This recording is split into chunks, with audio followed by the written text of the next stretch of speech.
Hello and welcome. It's How-To Diorama with Scale Monocraft, and I'm Bill. And so today I got a bunch of stuff to show you about what I've been doing lately on my World War I trench diorama.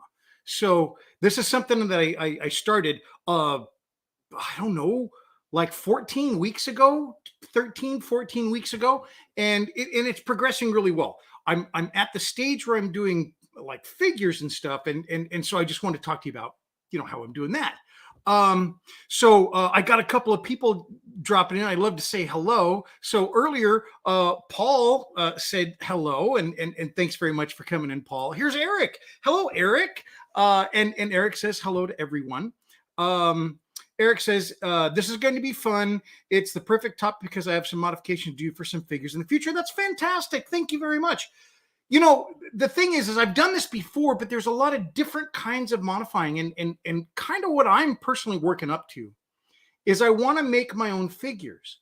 And I figure the best way to do that is to get used to working in the scale and physically working with the 1/35 scale figures that I'm working with. You can change them a lot, both by carving them and modifying, but you can also change them very simply, and that's what we're going to talk about today, in just varying what parts you put onto the torso and the legs and stuff like that. So it's going to be pretty cool. I've done this for a number of years, and I was a little surprised that other people hadn't done it, though I've not seen a lot of people talk about it. To me, I think the figures that come in most of these kits are kind of meant to do this. And I'll show you what I mean by that. So that's really cool, Eric. I really appreciate it. Marcus here. Hello, Mark. Thanks very much for coming in. I'm happy to see you. I haven't seen you a couple times, but you were here last week, which is wonderful. John's here. Hello, John. I've had some great conversation with John. I was talking about doing something for the World War I diorama last week where it's kind of like this, having like the surface and then have lights behind stuff like that. Well, John, because he's really good at the electronic stuff, he dove into it and did what I talked about. So, hopefully we can talk a little bit about that. But he made this really cool background that I would like to steal from him, and make my own with the information that he gathered on it. I mean, he wrote code and everything. So very, very cool. Scott's here. Hello. Howdy, Bill. A giant hello to everyone from Texas. It's so great to have you on, Scott. Thank you very much for coming in. And thanks, everybody. I really appreciate it. If you haven't, please please subscribe, all of that kind of stuff. I'm trying to get used to saying that. And if you're watching the replay, please put comments in because I check all my comments all the time. So it's really fun because I've got, I've done this now for long enough that I recognize a heck of a lot of people that comment daily. And sometimes I spend 2 or 3 hours a day commenting back. And sometimes it's even looking stuff up because if somebody asks me a question and I don't exactly know, I want to look it up. I want to give them the answer, no secret that I used to be in customer service. So maybe that's part of it. But anyway, I really enjoy that kind of stuff. So yeah, give me your feedback, give me your questions, and please, the like and subscribe thing. Okay, so enough of all that. We're going to look at some slides that I did, and then I've also got like a little movie thing that I put together, video, and I've got some live demos that I'm going to do because I've just got a whole slew of parts here. Let's take a look at what I got here. I've just got parts, and I'm going to show you exactly what I do with these guys in building up these figures. I've got a kit that I have not popped the plastic on yet. They are World War I Turkish soldiers. I'm going to show you exactly what I mean about modifying them because when you modify these things, it doesn't have to be, I need to be sculpting and this. It's not necessary. It's absolutely not necessary. It's neat to be able to go there, and it's really fun to do, but you don't have to do it. So that's what we're going to talk about today. So let's take a look at our slides. And I've been doing this lately I think it's important because there's folks that are coming on that maybe don't know about what this diorama is about.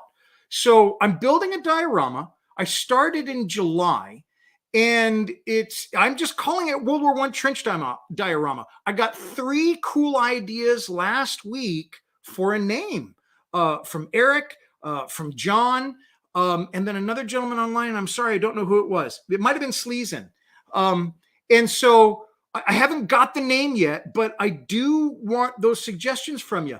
I get a lot, I mean, a lot of feedback and ideas from folks online, and it's really fun. John Robeck, we were talking about John earlier. John has helped with some things in this, I mean, to the point in which if we use some of those things he's come up with, I want to credit him as a collaboration. And I've done that before with Mark Doramus. Mark helped me on a couple of dioramas. He helped me on Wolfenstein with some great ideas, and he helped me on Emma, Carlos, and Ichiro. So I love that kind of thing. And I love those ideas because I'm always kind of, best idea wins. Anyway, so let's get back to these slides. This is the diorama. Here's like the overall look of it. We're going to kind of look at tight shots. And so that's why I like to have this right at the beginning so you can see the size of this and stuff like that. It's 1/35 scale. The subjects are sappers, Anzac miners, which are the same thing.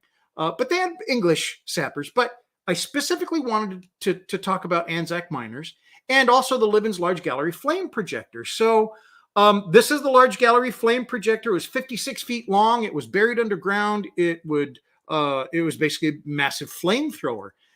Just some other tighter shots of it. That same picture kind of broken down. And so that's what we're building here. So starting off last week, I had this issue. This is the lift room. And the lift room, I'm gonna kind of show you here. Man, Oscar wants up. Sorry. But this is the lift room. So what this is I had to have some way to transport, people down underground, and this would be it. But also all that mining, all that digging that they're doing underground, they've got to be able to take that dirt somewhere. So they would lift it out. And so there is a windlass back here, and I've got pictures of it, but I just kind of wanted to show you this overall structure. So there's a windlass, and that's how they're hauling the stuff up. And then there's a little platform down here, and I've got much better pictures of that. I'll show you later. But this then is a new room. I mean, I had just like this little tiny area in the corner, but when I started looking at it, I'm like, look, I need more in there. I need like some mechanical equipment. I need like ropes, just like I have in other places. This is a pretty integral place that they have to exist and work in. And so I created that.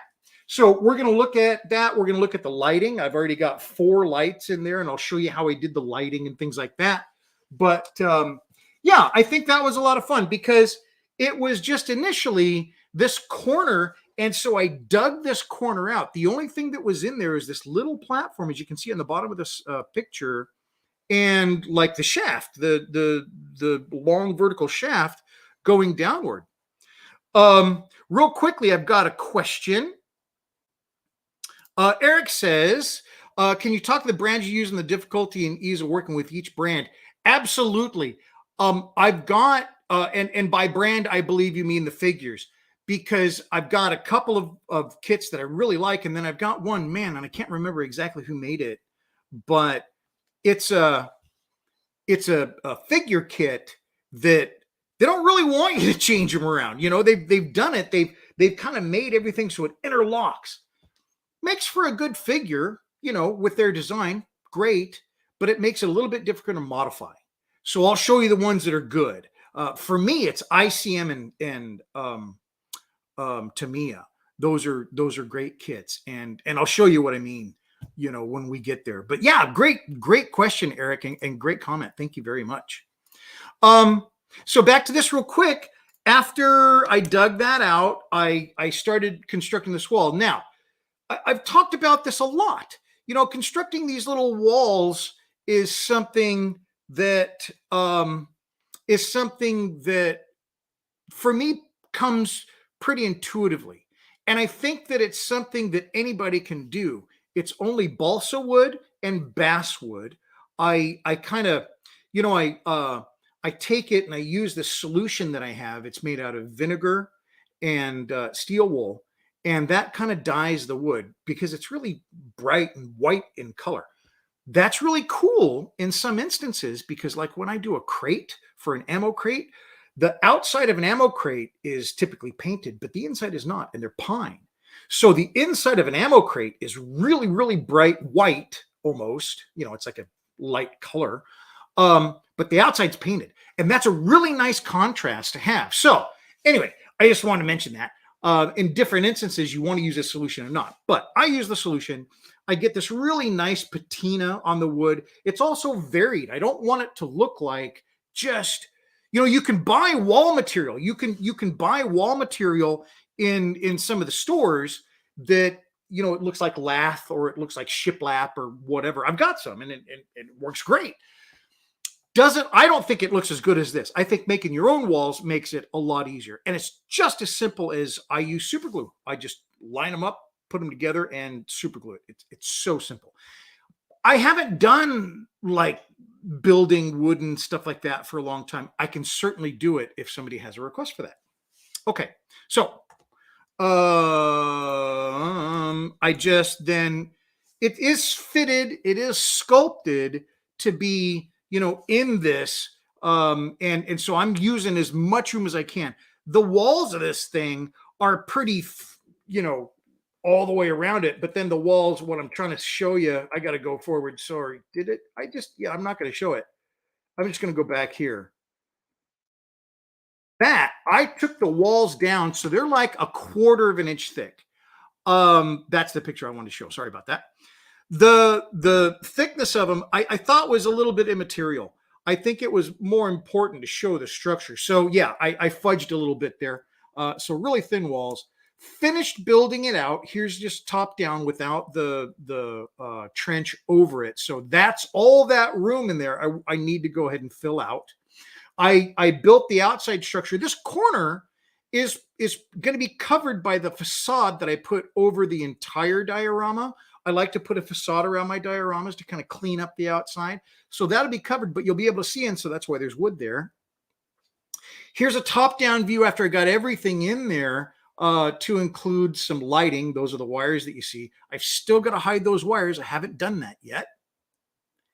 And then there's one of the lights. Now, when I do lighting, I've talked a lot about lighting. Lighting is just great for me. It's super simple. They're all DC voltages. Typically it's around 2.8 volts to maybe 3.3 volts for the kind of lighting that I use. It can be run on a 9-volt battery. I guess what I'm trying to get across is lighting is really simple. Lighting allows you to add so much to your diorama, especially if you're having a room where you can control where that light goes.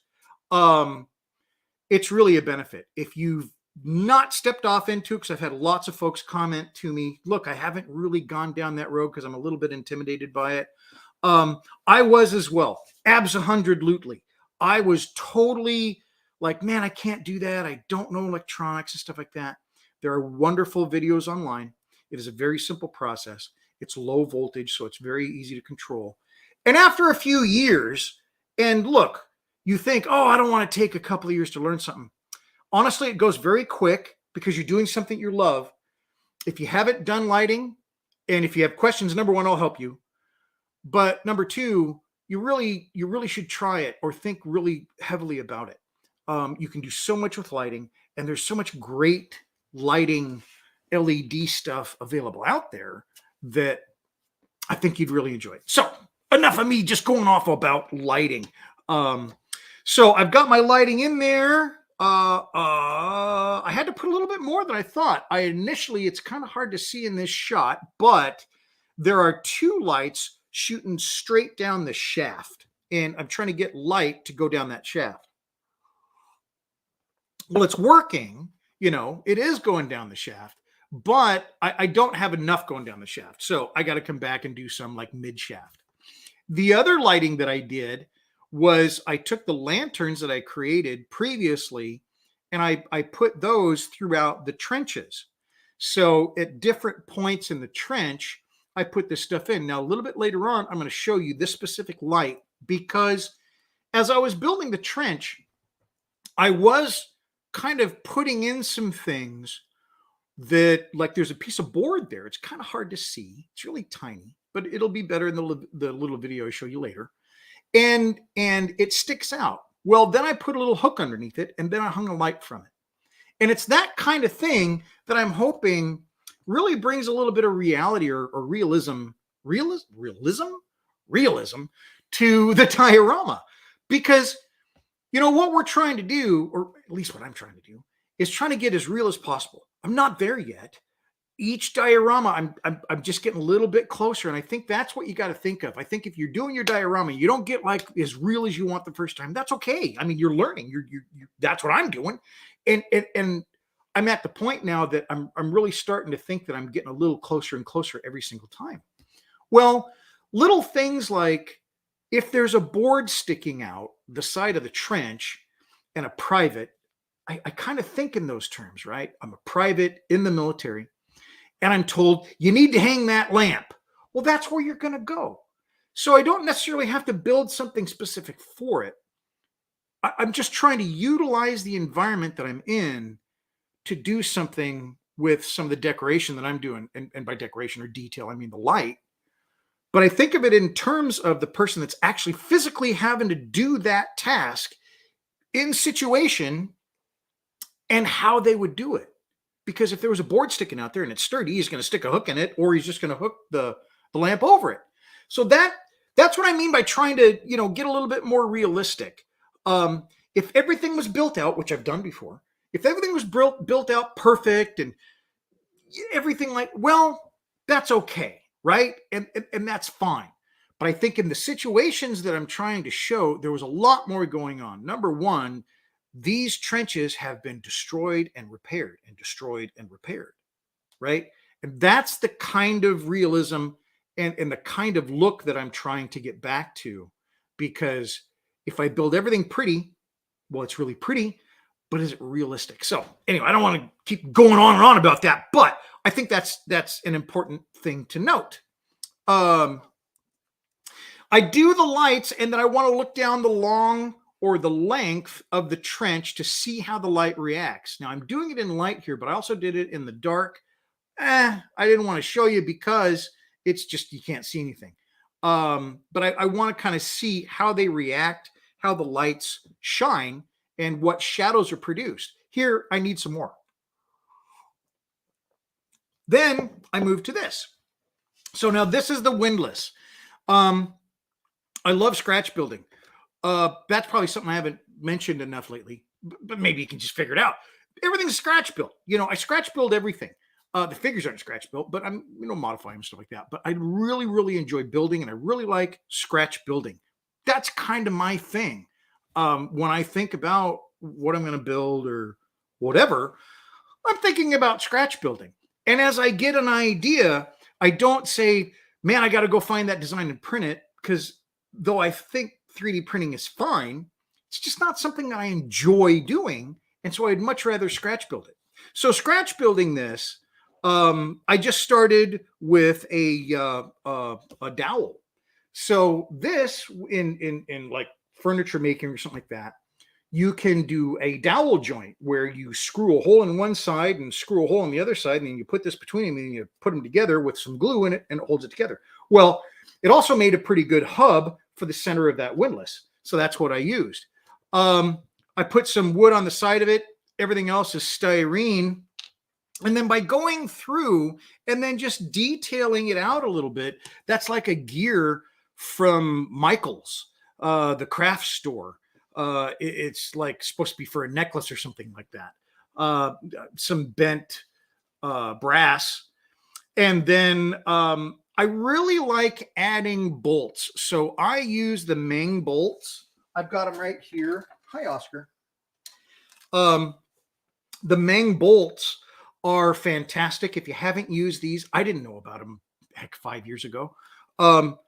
And now I can't imagine not having some of these around because you just cut the bolt off, you glue it in. It's a bit tedious, but man, it really looks great. I think it looks great. And that's what I've done here. I use different sizes for different applications, different places on it. The other thing, when you're making something like this structural, or you want to make it look proper, it's just, I guess it's important to get in your mind what that stuff looks like in real life. I've been asked many times, where do you get your inspiration? Well, there's a lot of people online that they might get my inspiration from, certainly.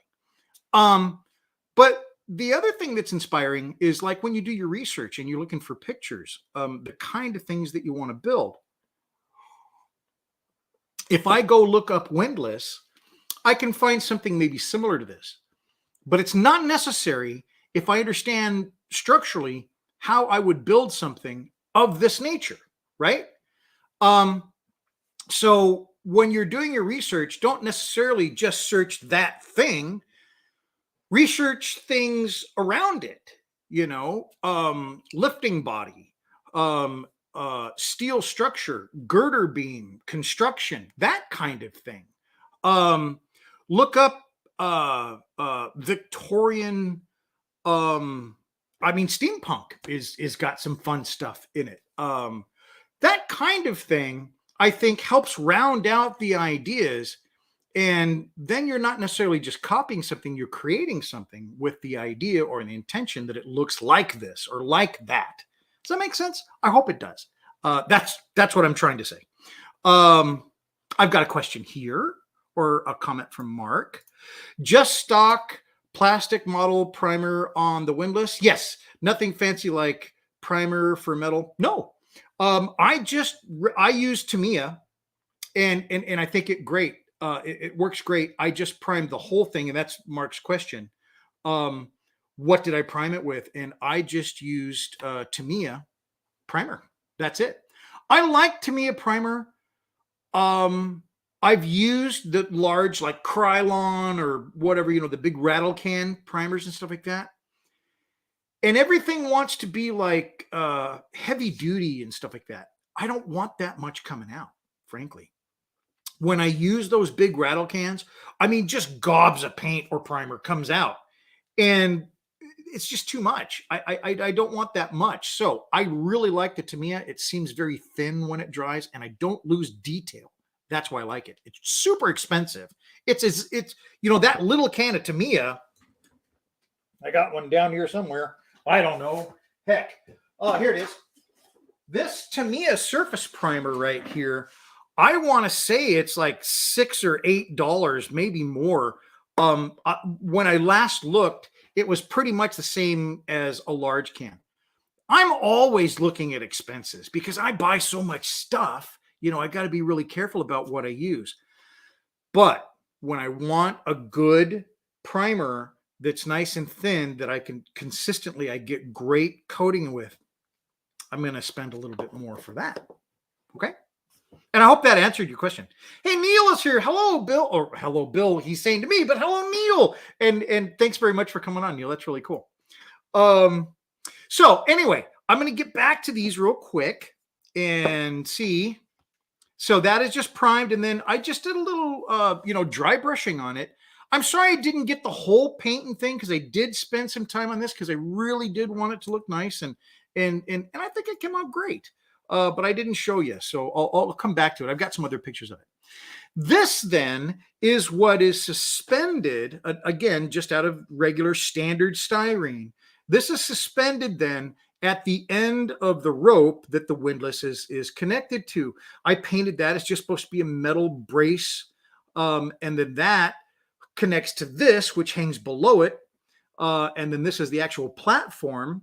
And again, I tried to make it look, like it's been bolted together with steel banding and things like that.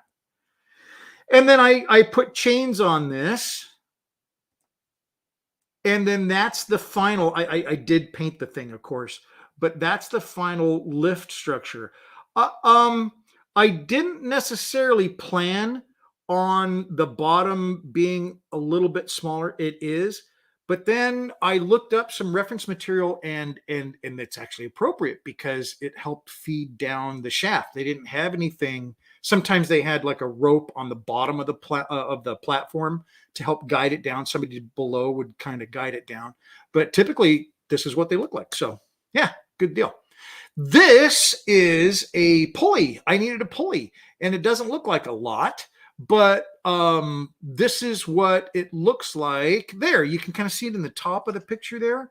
The pulley comes out. There's no roller in the pulley. I don't even know what that part is called. But it doesn't have a pulley in there, but it looks like a pulley. And so I think that's just fine. That's what I was going for. I also, when I first made the windlass, I didn't put a stop. So I had to do a little retrofit. I haven't even painted that yet. I got to go back and paint that. Mark says $11 at Hobbytown for the large can of the surface primer. And that's what this is. So $11. And I can get a can of spray paint for $11, sometimes less. So yeah, again, it's not that I don't want to pay those prices. I only pay those prices on specific items that I know I'm going to get this effect. There's certainly a lot of other things that I can do to save on those costs. And I think it's important for everybody. Well, I don't want to speak for you. I'm just saying I think it's important for me. That's probably a better way to say it. So let's get back to some of these. Now, and then there's the lift with some sandbags on it in the shaft, and it does clear the ladder. It doesn't catch. The ladder is on the left-hand side. And then I went to figures, and these are the figures. Now, there's a heck of a lot of figures here because I had kits from Gallipoli. ICM kit is great. That's one of the ones that we're going to crack into today. But this is kind of the crux of what I want to show you today. So what we're looking at there are what a standard, I'm not going to say standard because everybody has their own way of doing it, but I see this a lot. I see this both on ICM kits and I see it on Tamiya kits. And what I'm talking about is these two legs right here. And I'll go back to the picture, make it a little easier to see. Those legs can match with any of the other legs that are sitting there, left and right, obviously. But the point is, because of how they've been made, where the seam stops in the front and stops in the back, generally in the same place, you're able to then go ahead and mix those. And when I'm modifying a figure, I typically start with the legs. I mean, I'm thinking about the arms and stuff like that, because that's a very integral part as well. But I kind of just start with the legs. And what I mean by that is I'll take the legs and I'll glue them together. Again, not two that are supposed to go together, but one is facing this way and then the other foot is facing this way. So it's a perfect stance, like if you're trying to load something up, or maybe you're throwing sandbags, because that's what I think this guy's going to be doing. He's going to be throwing sandbags. So it's wants a really wide berth. Maybe he's even got a foot up on something. It's a little bit higher, and it just works great. Now, the one of the key things that I have to consider that is uniform, because on one of these sprues, typically you'll have like one officer and 4 or maybe 3 soldiers, and the officers' uniforms are a little bit different. You can also have like different uniforms that don't match because they're doing different things in the kit. Whatever the case may be, that's really the only thing that stops me, and it doesn't always stop me. In some instances, I'll go ahead and modify the figure, and then I'm going to take the clothes off of it anyway, because I want a specific thing. And that's part of the pictures where I'm going to show you here, because I'm not taking the clothes off. I'm just modifying the clothes to look like shorts instead of long pants. And it's not hard. And I've shown you that part before. That was kind of like modifying, the figures the first time I showed you. I showed you how to do that. But I've got those pictures again, so I'll show you those in a second. Hey, Link is here. Thanks very much for coming in, Link. Nice to see you. Thanks very much. So let's go back real quickly and I'm going to show you some more of these. And like I said, I got a little video here. This is it. So what I have done is I literally take the sprue with all of the parts on it and I clip everything off and I just dump it into this. This little tray, by the way, is nice because it's like a photo developing tray. And so they stack and they're all the same, size and stuff like that. So I can just put them in here. They even have kind of dividers, and I kind of use that. This is that set of legs that I was holding up. And so this is great. So I'm able to put this here, and you see what I mean by the feet, the way the feet are pointing? That stuff's important. When you're looking at a figure and they're standing in a certain way, even the way that the feet are pointed is important. So you can define that. If I didn't like the way these feet were pointed, you can cut them off right at the bottom of the pant leg there, turn it and re-glue it. It just works perfect. So again, modifying these things is no big deal. One of the things you come up with is this. You've got some seams and you've got some gaps that need to be filled. That's cake. I mean, it's really not a problem. You can do that. And so this week I was using this. I was using Tamiya putty, and it works fine. It does shrink a little bit, right? I mean, let's be honest. It shrinks. You put it on there and it looks great. You come back and you're like, what the heck happened? It looks like a souffle that dropped, Hey, that was for you, Link. But the Tamiya putty actually works pretty good with multiple coats. And that's what I did, multiple thin coats. If you do something a little bit too thick, then it can be problematic. Now, one of the things that I've done, and I'll show you on this figure right here. Now, this figure, and I think I got a picture of him, so let's go back here. And do I have a picture of him? I don't think I do. Sorry. But we'll get to those in a second because that's really cool. So this little guy, it's in the video, I think I've got a picture of him. This little guy is laying down. And this little guy is only going to be seen from the back side. He's going to be in the trench here. In the trench, I've got a couple of these places here, and specifically this one right here. He's going to be on this bottom bunk in there. He's going to be on the top bunk. And that top bunk, he's going to be facing away, facing the wall, like sleeping. So he's going to have a blanket over him. And I'm going to show you how to do that today. He's going to have a blanket over him, and he's not going to be facing outward. And that's it. So I cut his arm off. I mean, I didn't need his arm. So I cut off that one arm, and the way he's laying, that's not the right side. This is the right side of how you're going to see him. You can't tell. And he's going to look great. The other thing that I did was his back was kind of arched a little bit. I literally just cut him in half, flattened him out the way I want, and I stuffed it full of Tamiya putty. And after it dried, I had to kind of go back and, lay it down, make sure it was real nice. And it just worked out great. So that's just as easy as it gets to modify your figures. Let's look at a couple other things because there's some neat stuff about these because, I figured everybody was doing this, but then I don't see anybody talking about it. And I'm like, wait a minute, everybody, well, not everybody, but some people are doing it because they're literally made to do this. I don't know that for a fact, but it just seems like they are because it works so well.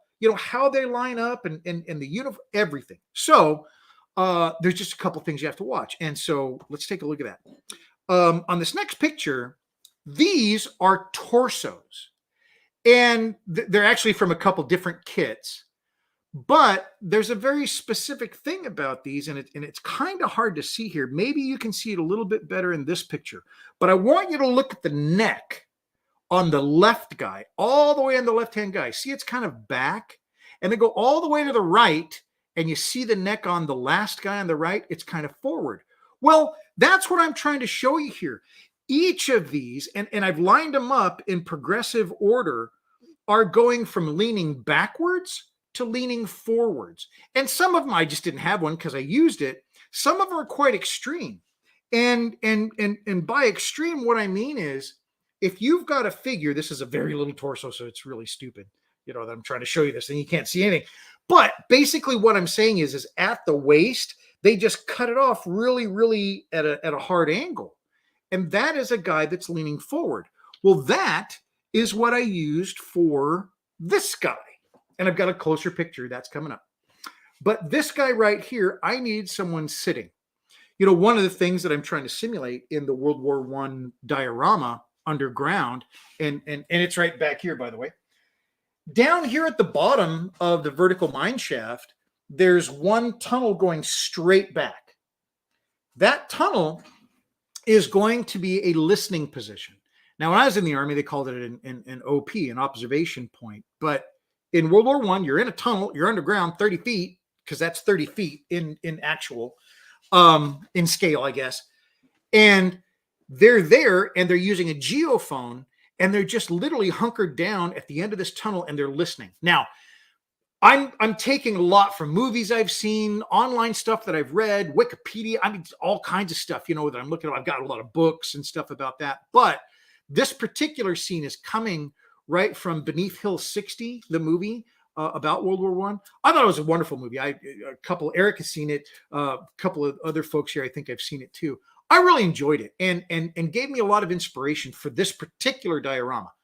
Not exclusive of other things, because there's a lot of stuff other going on. But after watching that movie, it gave me a real good feel about how I wanted to represent some of these images, these scenes that I'm creating. Because a lot of the times when I'm designing a diorama, I think of it like a movie.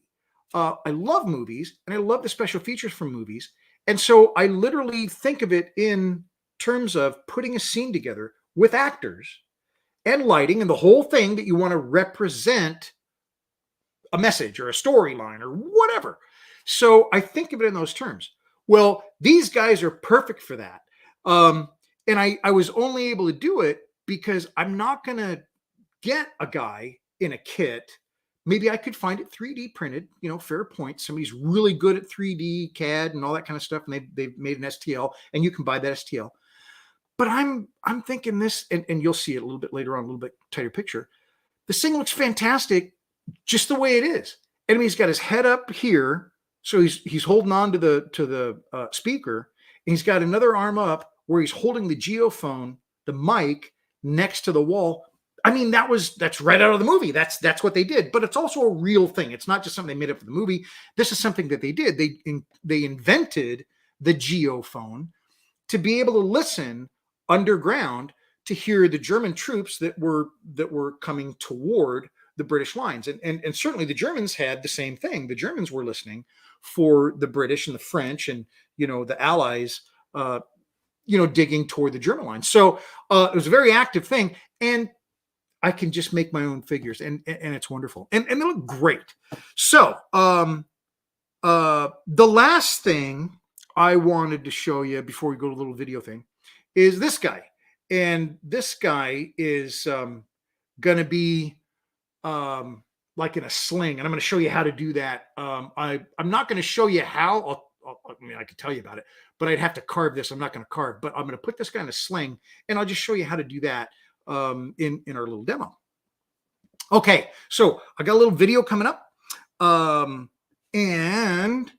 I want to show you that, and then I'll stop it and talk or talk over it or whatever. So here we go. Okay, so here what I'm doing, and this is sped up a little bit, is I'm just getting holes through the foam. And what I do for that is I use, let me see how I do this. Can I do, that's what I need to do.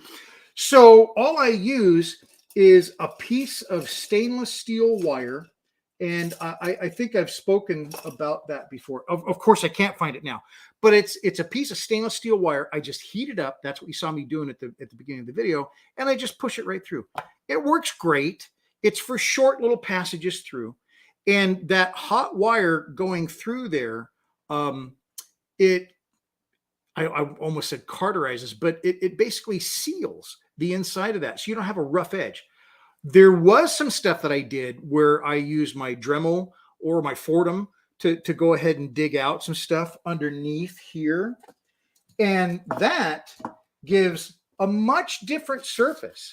You know, that gives a very rough surface in these channels that I carved that I at least want to go back and and kind of clean up. You can do it with heat. And so by doing just a little stainless steel wire, it goes right through there and does it at the same time. And it's straight.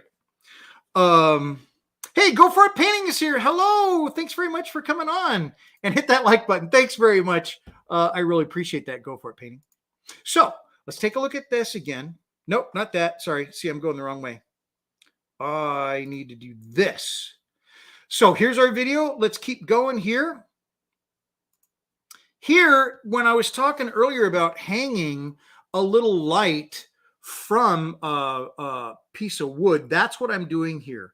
And then I just fish these lights through the holes that I created, and then I can just glue them in. And it's a really simple process. There's just nothing intimidating about this at all. I think a lot of folks get a little psyched or a little they don't know if it's going to be successful, and so they don't want to try it. Man, don't do that. Get out there and give it a shot. The thing that I think that I kind of, maybe this is, there you go. The thing that I like to say to myself when I'm worried about this or that is, look, I built it the first time, right? I built it the first time. If I totally mess it up, I can rebuild it. It would suck, but I can do it. So I'm not worried about messing it up as much, right? I don't want to mess it up, certainly, but I'm also not afraid to try stuff. And I got a shelf of stuff that hasn't worked out, but that's how you learn. So just go for it. If you want to do this stuff, just absolutely 100% go for it. So let's take a look. So after I got the lighting in, like I said a little bit earlier, I kind of look at it and see where it's at. I need more lighting. Now here's the mine shaft. This is the work that I did on getting the mine shaft built in. That's the picture that I was looking at or looking for earlier to kind of show you how much I had to dig out of that darn thing, because that took quite a bit.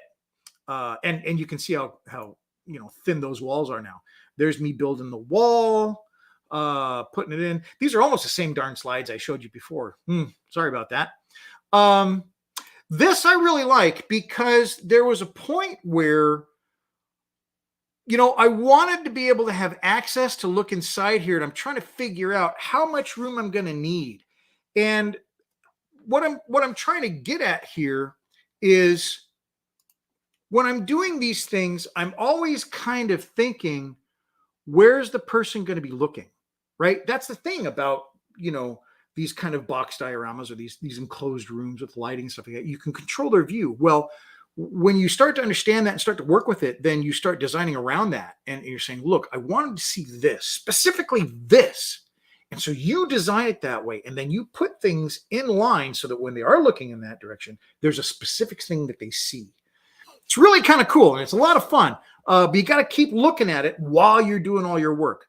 Hey, Go For It Painting said, congratulations on 3,000 subs. Thank you very, very much. I really appreciate that, Go For It Painting. Yeah, I hit 3,000 subs just a little bit ago. Earlier this week, today, yesterday, I don't know. And it's really, really cool. The channel is growing, and like, where you're watching your analytics and stuff, and they're like kind of maybe doing this. Mine are doing this, which is pretty awesome. So should be doing well. So thanks very much. I appreciate that. Go For It Painting. Okay, so we are going to get back to our movie, our little video. There's putting the floor in. That's just a top view without the lighting yet. And then I did the windlass. Man, I think I've already showed you this stuff. What am I just bonkers? Okay, here's figures. Let's do that. So there's the figures I talked about. And then at the end of this, it'll show you a little bit better how the figures, I put them together and how they looked. So that's what this is the figure that I made to work on a ladder. And so he's just a regular figure, but I modified him to go on a ladder, and he looks really convincing. I'm going to try to get my fingers out of the way so you can kind of see how everything lines up properly. So that right there is like one of the first ones I did, And it's not just that, you know, you can get the legs to fit the ladder and stuff like that, but it's also you can grab a different head, and that different head is looking up. So if I mean, that's, I guess, the thing that I want to get across. I had a gentleman, I'm not sure, it might have been Earl, that said that, or maybe Scott even, said that it looked a little bit confusing, you know, having to do the parts out of here. You know, this is where I build from. It's not too bad, really. You're picking out just the arms at one point, just the legs at one point, and by putting all these together and getting these full forms and this full action shot of what you want to do, man, it doesn't take long, number one, and it's something you can get used to real quick. Did not take me long at all, and so I think it's a really viable way to do it. Like I said, eventually I'd like to be making my own figures straight away, right? But this is my process of working toward that by getting used to figures, by getting used to the scale, by getting used to carving them, because that's one of the other things I did. So let's go back and look at this real quick. Oh, and we got some new folks coming on. SJ Train World, evening. Thank you very much for coming on, SJ Train World. And Eric, thank you very much. I really appreciate that. Very much, sir. Okay, here we go.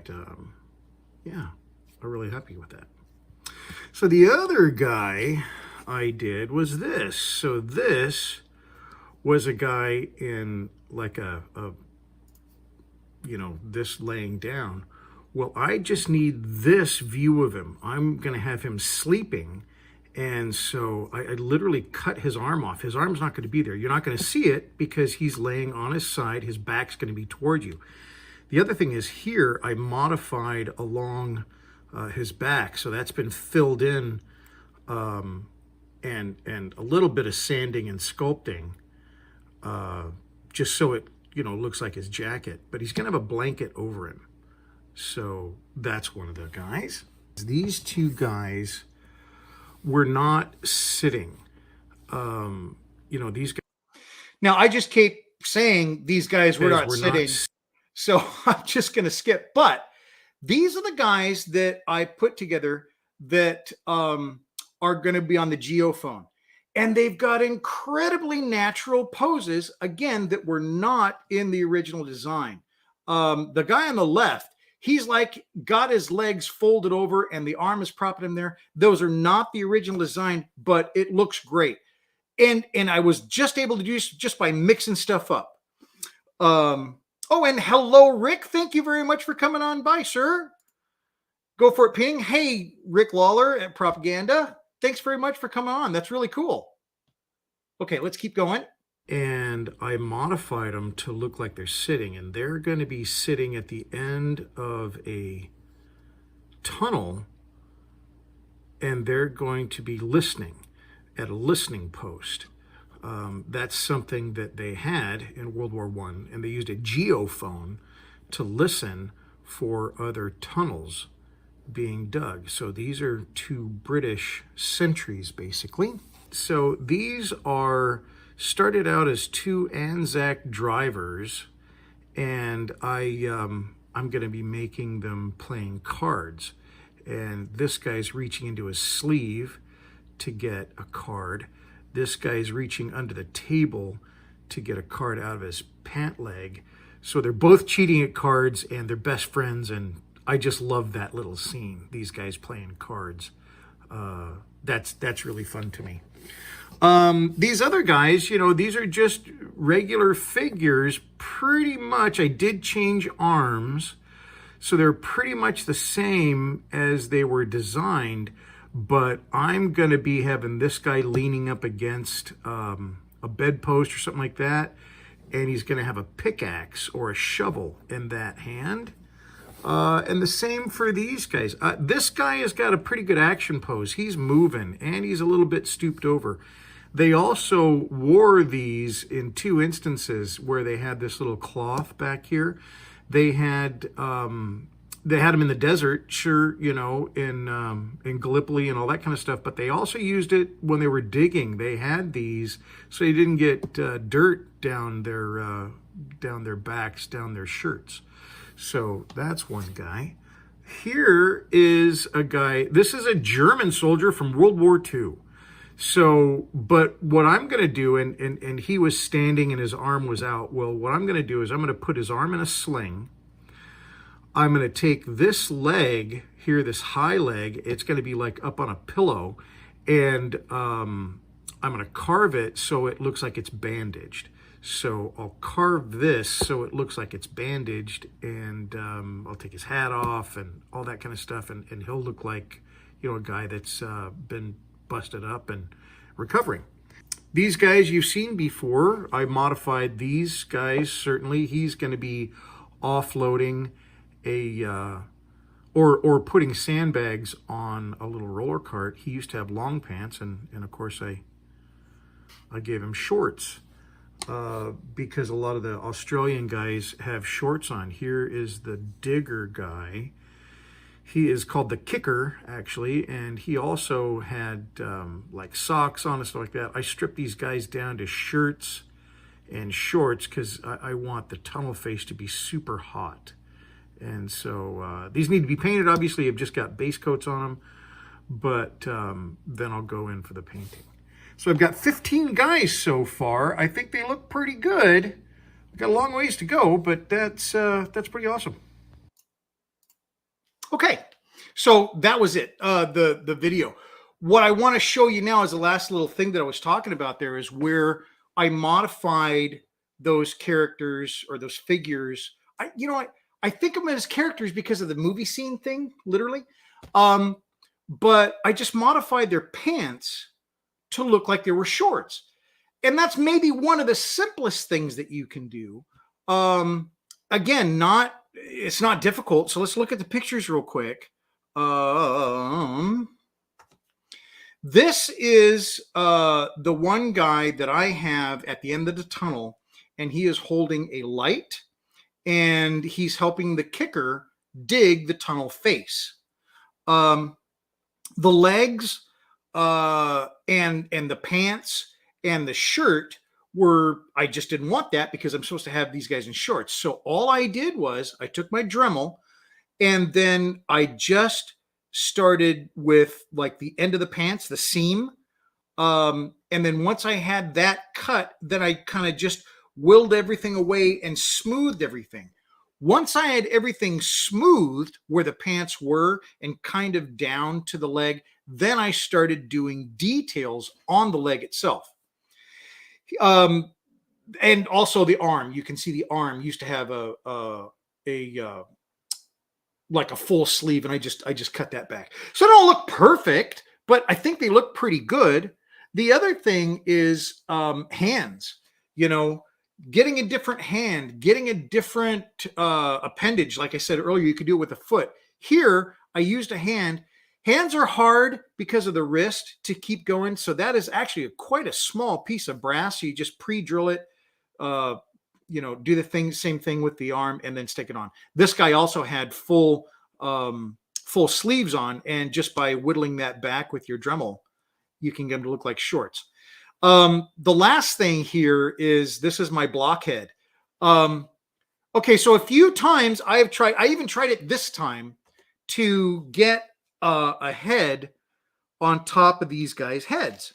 And what I mean by that is a lot of these guys, here's the original guy, they're going to be wearing a hat or a cover, like they say in the military. Well, that means they got a flat head when you get them. So I've tried like putting putty on there and all kinds of stuff. The thing that I feel works the best is I take some solid styrene and I just cut, a good block of it, like that block you saw in the picture. And I glue that on there and it gets really nice and secure.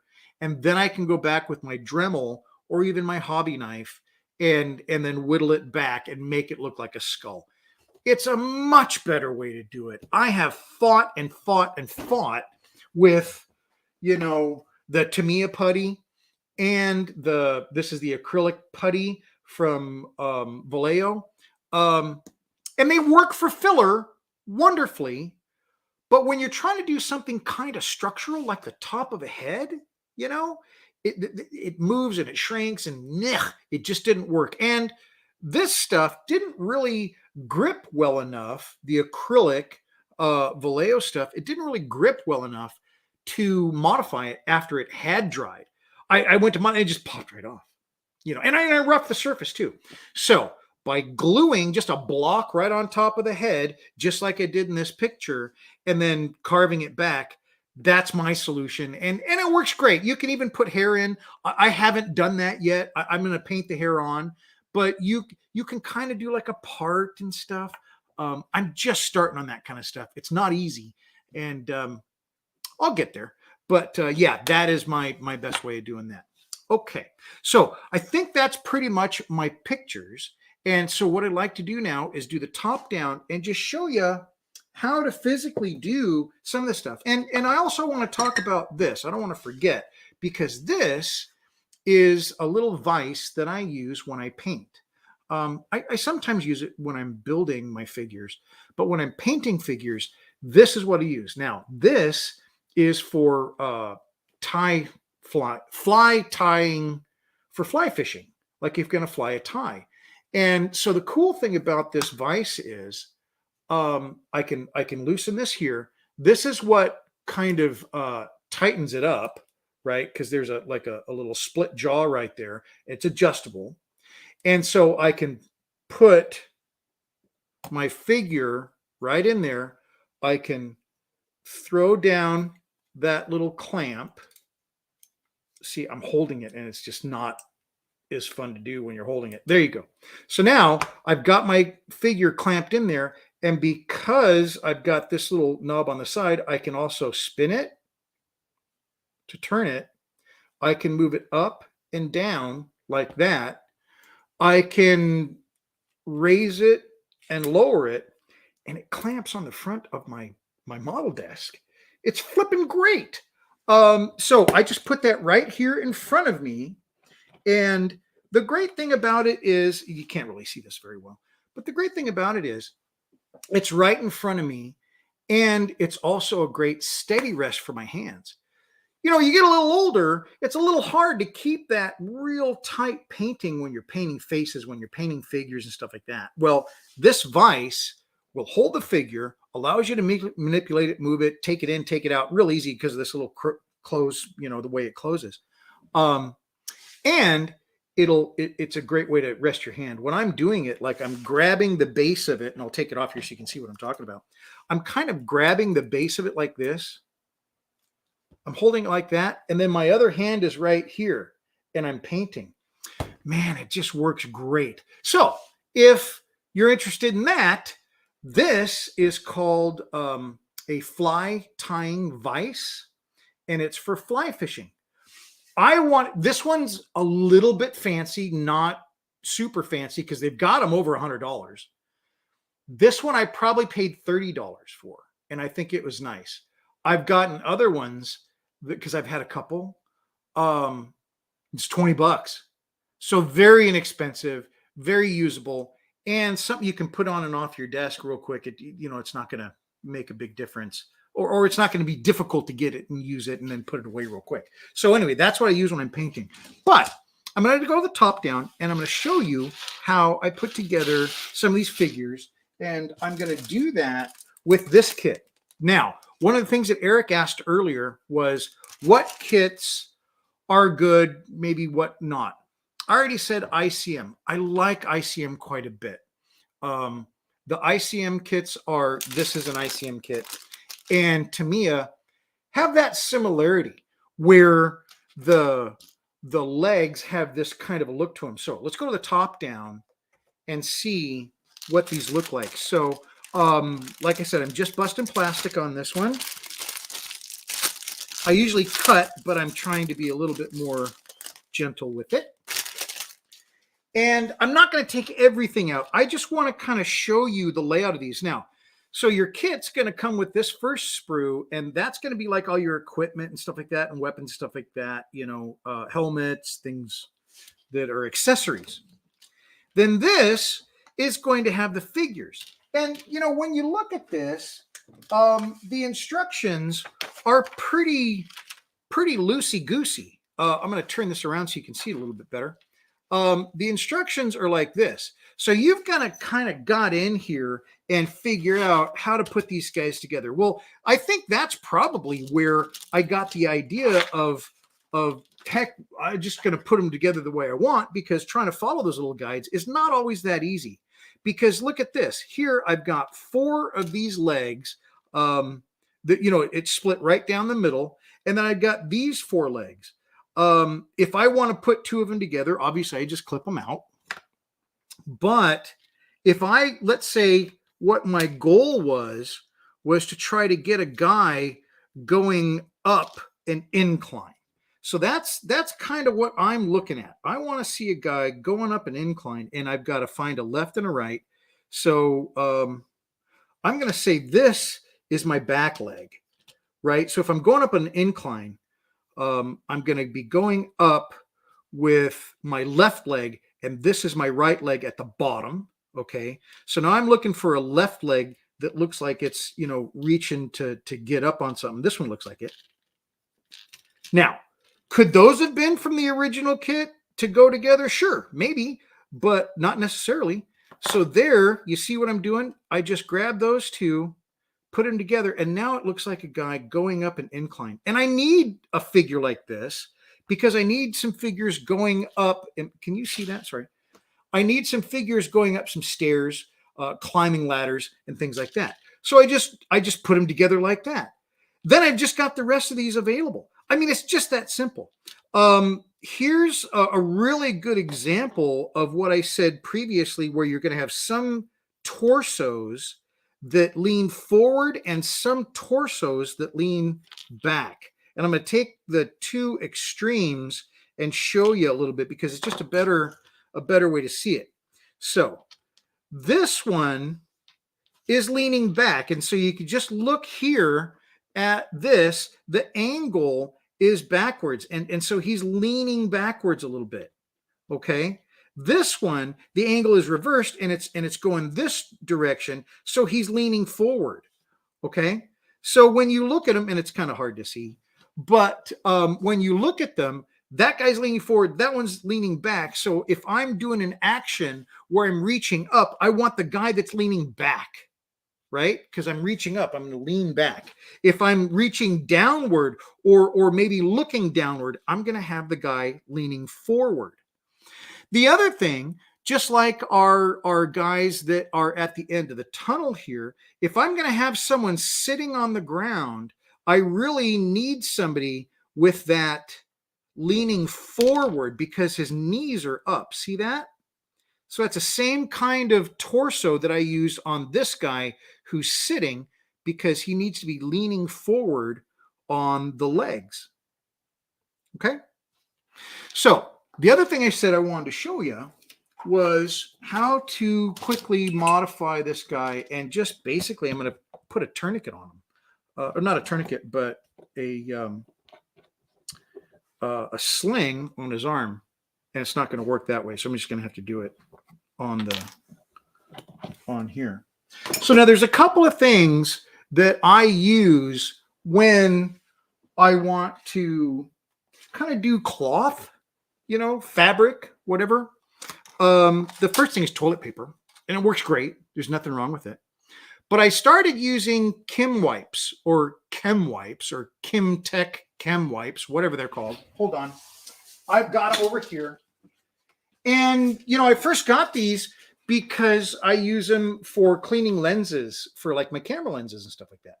So the nice thing about these is they're woven.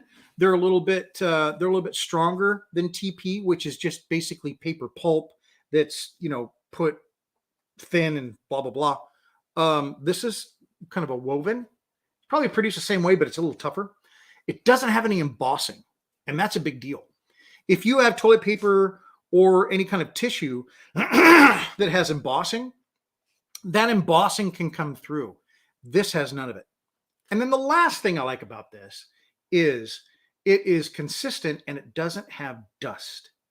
Okay, so like if you take a paper towel, And you probably see this when you're doing like, your detail brushes, trying to clean them. Sometimes there's a bunch of dust on toilet paper or paper towel, if you're using it to wipe stuff up. Well, this does not. So there's no dust that's going to come off of this. And that's fantastic, because then I can get a really clean looking fabric or something like that. So that's what we're going to use. And I will show you how I do it. By the way, this is a little deal I made 2 years ago. And I used a little bit of Mod Podge, a little bit of water. And then I coated it. And I mean, it's still a bit flexible, right? But it holds its shape. And this has just been on the shelf. I mean, literally just thrown up on that shelf up there. So the stuff is very effective, and it's going to, add a nice detail to your diorama. All right, so what we're going to do, and I hope you can see this well enough, is I am just going to put a sling on this guy's arm. So here we have our little guy. And all I'm doing is taking a little bit of this, and a sling is typically made from a triangle. So I just cut a little triangle off there. And I'm not going to use the whole thing, but to get a little bit of depth, I want to fold it over just like that. Get a little bit more thickness to it, another ply or so. And then I'm just going to place them right on top of that arm. Now, what I'm going to use to glue this down is Mod Podge and water. I use this all the time. And it's just PVA glue, basically. But the thing I like about Mod Podge is it is flat or matte. And so it's not going to reflect. If you get the wrong PVA glue, you can get reflection. And that reflection is not the best thing. It's going to detract. I want it flat. So I'm going to take a little bit of this and I put it on here. Now, this has not been roughed up or anything. And that's fine. I don't want it really roughed up because I want to be able to remove that, because then I can paint it and then put it back. Excuse me. So now we take this. I had to drink some water there. We'll put it right here. Wrap it around.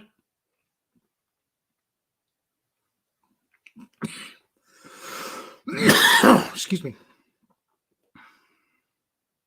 Like that.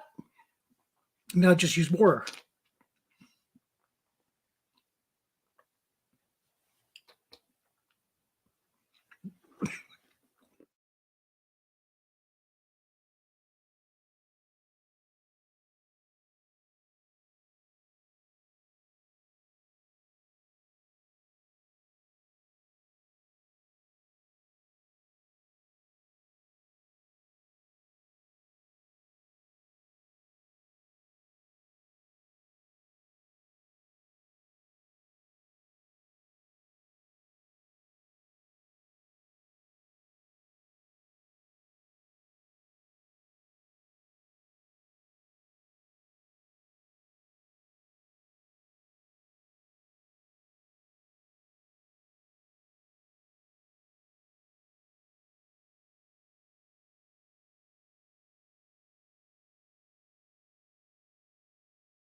Okay, so what that's doing is it's kind of slowly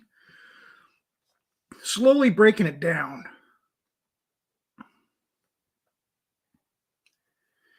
And as it like does that, it'll stick a little bit better and hold its shape. I'm gonna kind of bring this in a little. Sorry, I had a coughing fit, so I had to turn off the sound. There we go. So that looks pretty good. Now, the thing about this, as it dries, it can get almost uh, transparent. So you kind of have to be careful with that because you can lose your detail. So what I try to do is bring up the edges a little bit. Once I got it where I want, put like little folds and things. And you have to wait because the paper, it needs to kind of break down a little bit, and it gets real soft and pliable. There you go. Now it's tucked underneath. And that is probably where I'd leave that one. Just like that. Until it dries. Once it's dry, excuse me, I swallowed wrong. Once it's dry, I can bring this in. Now, this is a little bit different. This stuff, I can't get the top off. It's glued, so that's why it doesn't want to come off. But what this is really fun stuff. It is paper pulp in the same solution. So I've got paper pulp. It's kind of ground up. And then I'll put Mod Podge and water in there. And this is just pure paper pulp. Well, and water and Mod Podge, sure. But look at this. So I can also add to that and give it a little bit more character. Because see that the paper kind of sucked in there, and filled that void. Well, this kind of fills it up. Then, as it dries, I can make little creases and seams in there. I mean, this stuff is almost like, sculpting paper. It gets that consistency. And the Mod Podge is going to keep it from, just collapsing. And like this one I showed you, the Mod Podge will keep it in this kind of shape or in that kind of shape over a super long amount of time. I mean, it's permanent when it's done, but if you add water to it, it can kind of, break down again or get super soft, So what I want to do after this is dry, just like this one, is I just take this and it can just come right off, just like this, because it doesn't really stick to this so much. Once it comes off, then I can paint it. I'll do like a clear, like a TS80 or a TS85 or something like that. And then that will give me the final piece that I'll paint. Okay. So that is kind of how I do my mods. I'm going to continue kind of doing modifications and things like that as I go. And as I learn that stuff or as I figure different stuff out, I'll show you. But I think that, is a good way to start at least and to get going. And it allows me to tell the story that I want to tell. It is the number one reason I'm doing all of this is I want to tell a specific story. I want my figures to look a specific way. I want, everybody to interact, right? You want your figures to look like they're interacting so that they are following a story or they are completing a thing or doing something. You know what I mean? So that is really what I'm trying to do with these figures. Just to make a figure and make the figure painted really well is amazing, right? I mean, that's what we want. But ultimately, it's more about what the figure is doing, how it's interacting with the scene, how it's interacting with your vehicle if you're doing it like beside a vehicle or something like that. That's the most important thing. So I've had a lot of people say, well, I'm kind of afraid of figures because they're such a pain in the butt. And they are a pain. They honestly are. But when you do them, I think it adds so much. It's really, really worth it. And it's worth messing it up. And it's worth taking the time to learn. I had friends that said a few years ago, I'll never do a figure. And I was kind of like, I don't know, because I was a little newer back into modeling. And I didn't really have an opinion on it. I just thought, well, that's really hard. I don't know if I want to do figures. But then when I started doing dioramas, it became important to have figures. I don't know that you can tell a whole story without the figures. I think that if your goal is to build something, a vehicle, an aircraft, a ship, whatever, a car, really cool stuff, um, and you want to demonstrate how cool the car looks, awesome. But I think it's important also that if you want to tell a story, if you want to get a little bit more depth behind what you're putting out there, maybe give a little bit more engagement to somebody that observes what you're doing. And that engagement means they're interested in what it's doing and they want to see more about it and they want to look at your model or your diorama more. They want to spend a little bit more time there. I think it's the story that helps that.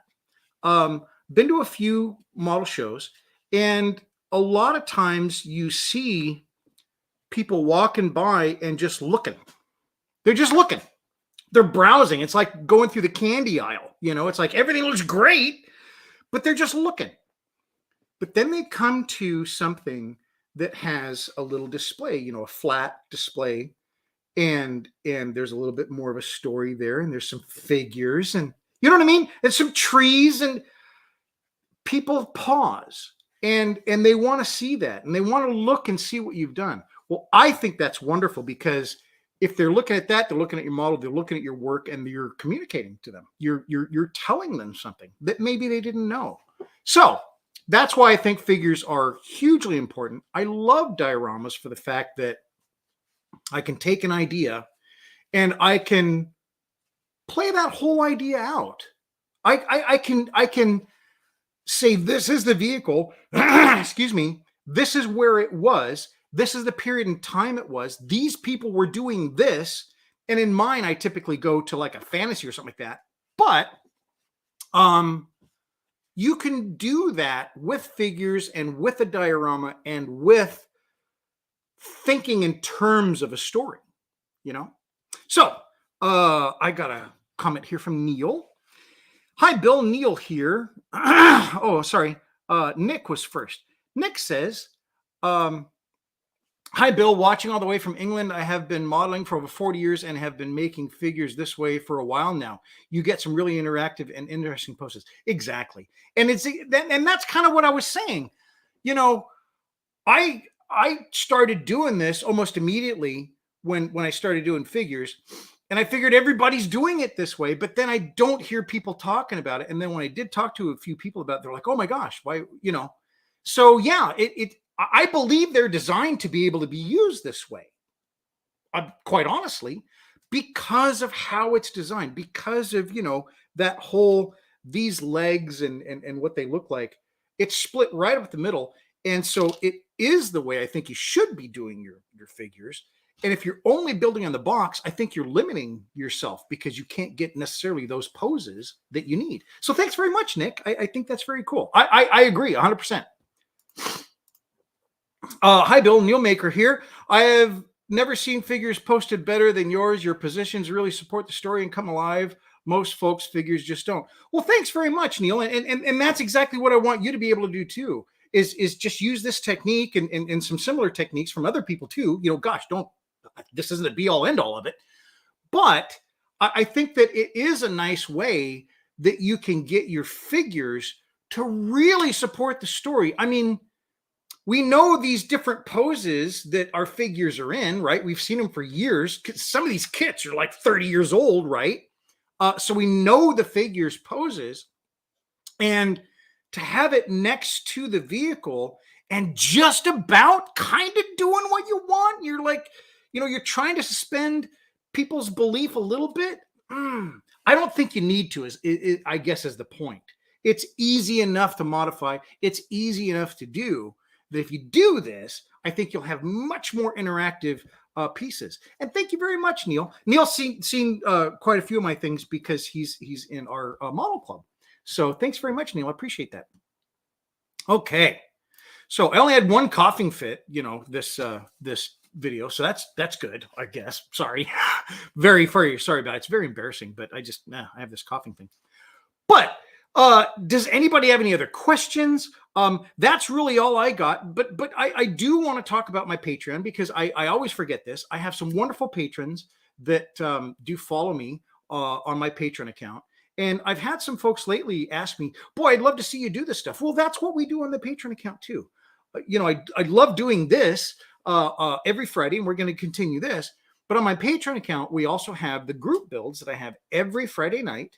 And every Friday night, we get together for 3 hours and we build together. And we talk about modeling, and we talk about dioramas, and we talk about really, really cool ideas. One of those ideas I talked about at the beginning of the live stream today was when John Robeck built like a back. I had this idea. I thought it would be neat to have lights or like a scenery for the back, because we haven't talked much about the top of this diorama. But this top of the diorama, the top of the trench here, this is going to have, I mean, it's going to be higher because it's going to have a bunch of stuff. Mostly barbed wire and debris, like battlefield debris, but that's going to be all here. So behind that, the idea was possibly to have, like a scene painted with lighting to look like bomb explosions. Well, John Roback just went on and did it, and it's awesome. So he showed me, and I want to steal the idea from him, but we're going to talk about that tonight, hopefully, on the live, not the live stream, but the group build, Diorama Friday Night Live that we have every Friday. And that's something that's available to everybody.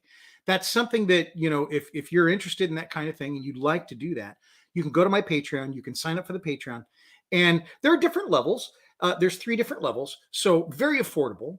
And the top tier, we do it every Friday. For everybody else, we do it once a month. So it's really fun. You can get together and come on, and then I'm interacting with you. It's not just me yammering, you're online too. And so we can see each other, we can converse and talk back, and we can see everybody else in the group build too. And like I said, it's 3 hours every Friday night. And yeah, it's a lot of fun. John is there most of the times. I really enjoy it. Josh has been there. Evan's been there. So yeah, it's really fun. It's a small group right now, but a pretty enthusiastic group. So I hope if you're interested in that, give it a check out. Well, thanks very much, everybody, for your patience and for coming on board today and taking a look. This crazy little world that I've built here. I just love it. I do this 7 days a week, and I just can't imagine doing anything else. So if I can share anything with you, or if you're interested in something that you don't know about, and maybe I do, gosh, just hit me up. This is what I do, diorama building. So thank you very much, everybody. I hope you have a wonderful weekend. I've got some family coming over tomorrow, so that's going to be fun, and that we haven't seen forever. And so that'll be a lot of fun. And then I will be online some more building for the World War I trench. So thanks very much. I hope you have a wonderful day. Mark, thank you very much for being on, and certainly your patience. Thanks, everybody. I hope you have a wonderful weekend, and we'll see you next Friday. Bye-bye.